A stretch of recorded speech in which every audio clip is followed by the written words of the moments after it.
Hey, it's Rob Hefner for the Town of Pinetop-Lakeside Talk the Town podcast. We're continuing on our community development topics, and I have with me the Community Development Director, Jeremiah Loyd. How are you doing today? Good. So we're actually going to record this one. How's that sound? So we're going to talk today a little bit about land use, and not the map, but just land use versus zoning. And land use is sort of like a general term, general definition, and zoning would be specific. Is that correct? Yeah, they are two distinct, completely different animals. Okay, but you start with general land use, big end of the funnel, and then you get yourself down into the small end of the funnel, which would be zoning. That's a fair, accurate assessment, yeah. Okay, so take me through land use.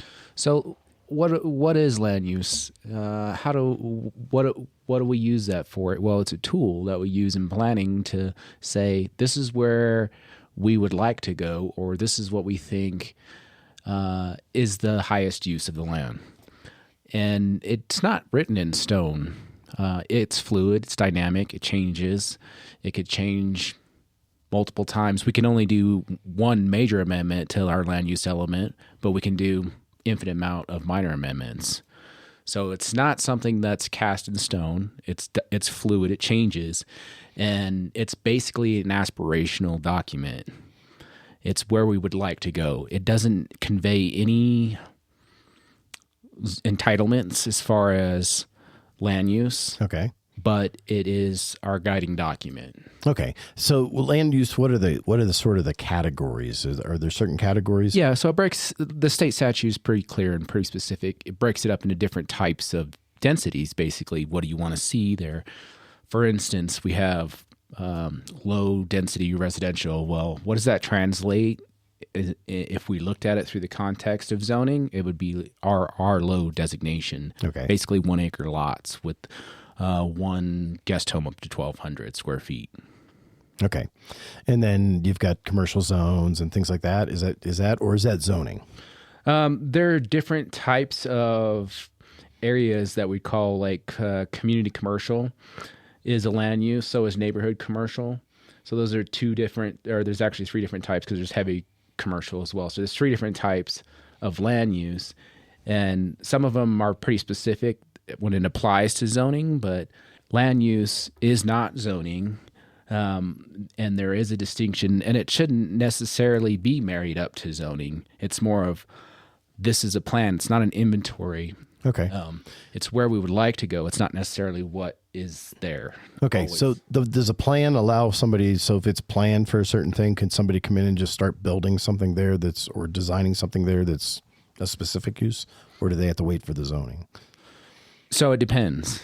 Okay. It depends on the specific situation. For example, say we had somebody that come forward with a commercial property and was already had that zoning designation, and they wanted to build a commercial project, then nothing would change. We wouldn't have to go through any of the entitlement process as far as zoning. And even if the land use element reflected it as something different, say it reflected it as medium density residential, for instance. Okay. It's already zoned commercially, so we would go forward with that. That's just one instance. I mean, there's so many different answers to that question. Really. Okay.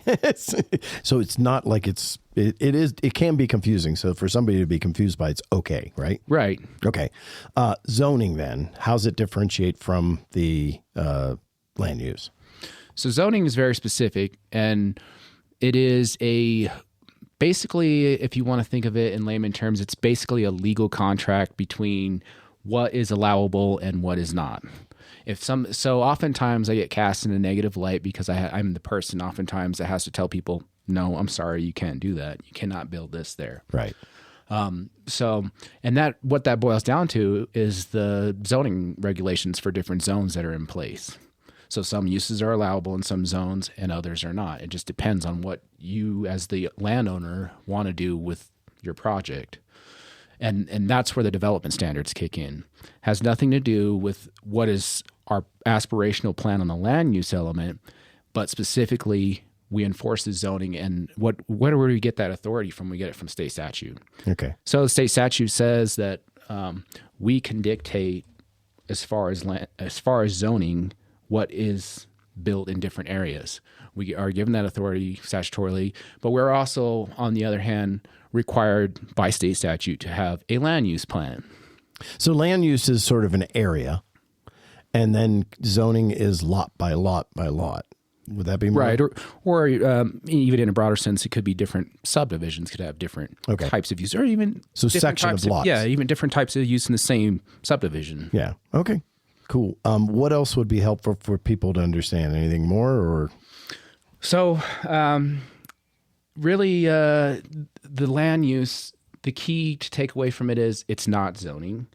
It is a aspirational document that can change. It's fluid. Right. We are required to have one by statute, just like we are given the authority to dictate what goes on in those different zoning districts. Right. So there's a lot to it, but really it's there. We have to keep in mind that they are not the same thing. So if we came forward today and said, we need to completely change everything in our land use element, it doesn't change anything as far as zoning. It's just an aspirational document that shows, hey, we acknowledge that we need to attach these different types of land uses to different areas. We think that this is perhaps the best use. It could change. We don't have a crystal ball. We don't have the ability to predict black swan events that could come and change everything. We just don't know that. We don't know what we don't know. And at the end of the day, it's just a plan. Yeah. At the end of the day, we're also determining what people are going to do. If it's our property, if it's a park, or if it's something that the town owns, that's easy to say. This is going to be, there's going to be a trail here, right? And nothing else is going to go there. But if it's private property, whether a commercial interest owns it or whether an individual owns it, that we're telling people what they can and can't do. So, but they do have certain rights. They do get to build. We can't tell them you can't build anything on your property, but keep paying taxes on it. Right, and that is correct. You are correct there. We can't take property rights away because that is legally a taking of property. And so then we would be required to buy that property. Right. Awesome. Anything else? That's it for now, unless cool. you think Awesome. of any other questions you have. You bet. Thank you. And once again, that is the Community Development Director. And this is the Town of Pinetop-Lakeside Talk of the Town podcast. We'll see you soon.